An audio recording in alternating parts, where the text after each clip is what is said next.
Australia is still coming to terms with a night of horror and a day of heroism as investigators piece together the deadliest mass shooting the country has seen in nearly 3 decades. The stories emerging from Sydney's Bondi Beach are not only of terror, these stories of ordinary people are also making headlines who ran toward gunfire. At a Hanukkah celebration meant to mark faith and joy, a father and son allegedly opened fire, killing 15 people in an attack police say was inspired by Islamic State and targeted the Jewish community. One shop owner is being hailed nationally for disarming a gunman, but Australia is also remembering others who paid with their lives trying to stop the bloodshed. Among them, Boris and Sophia Gunmen. The couple, both in their 60s, were filmed tackling one of the shooters as he stepped out of his car. Dashcam and drone footage verified by Reuters showed the moment, a desperate struggle for a rifle seconds before they were shot dead.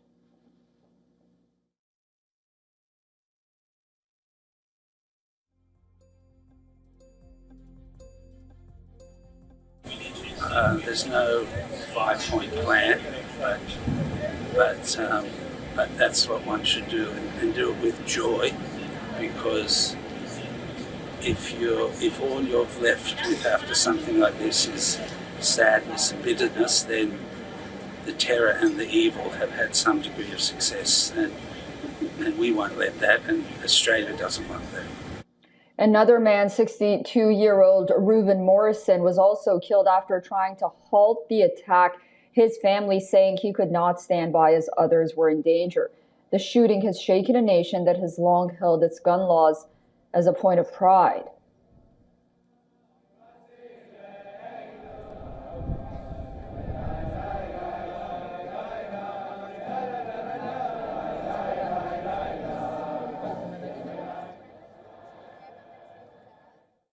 Well, I pay tribute to Boris and Sophia Gunmen, who Boris attacked one of these terrorists as he got out of the car, and that caused Mr. and Mrs. Gunmen, who've been married for 60 years, to lose their life.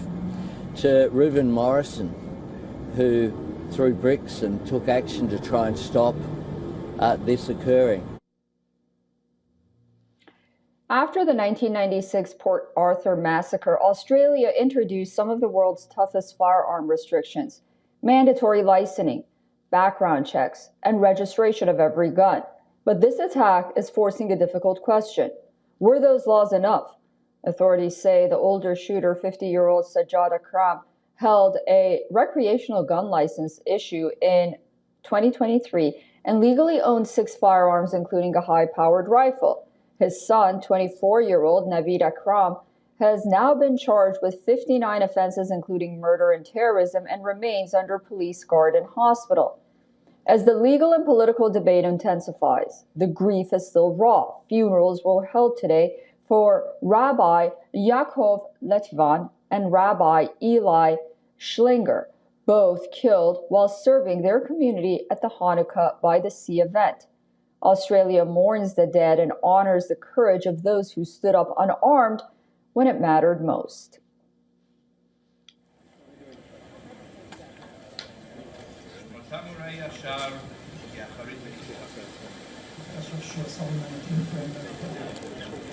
Don't take 2.